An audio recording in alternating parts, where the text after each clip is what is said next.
Gagawa tayo today ng burek. Ayan yung dough niya. Ito na siya after. Sasalang na natin siya later. Ito yung kima burek. Ayan siya. Ayan yung toppings.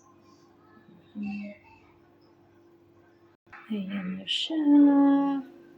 Ito na yun. Tapos lalagyan natin siya ng topping sa taas. And this is the yogurt. Putting yogurt. This is the yogurt. Ayan, ilagay natin siya palibot. Then, after yung sesame seed.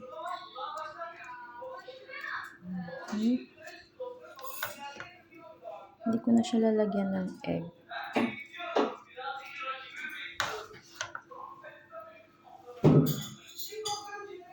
Ayan siya.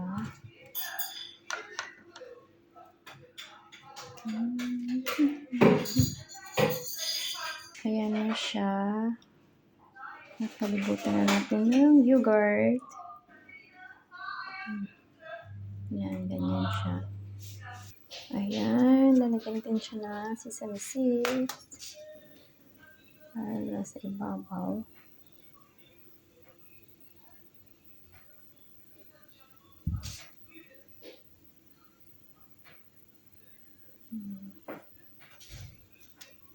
Para may design.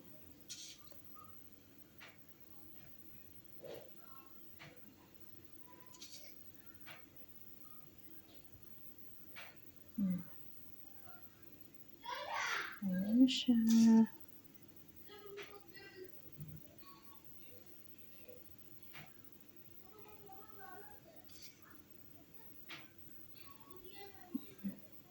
And that's it. Ayan siya.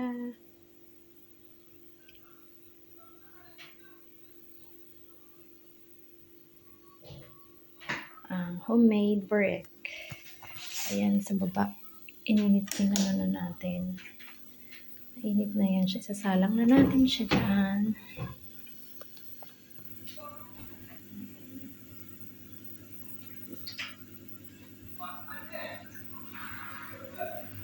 Nearly na.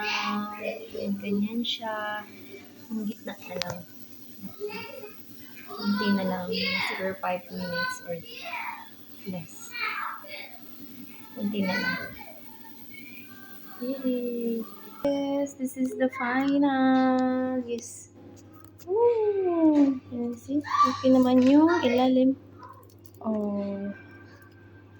Yes. Wow. This is it. Perfect. Thank you, Lord. Wow.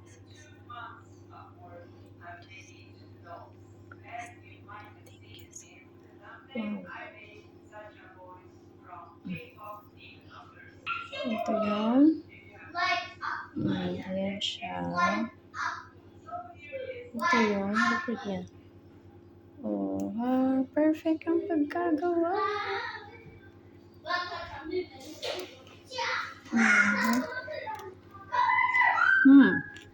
Nice.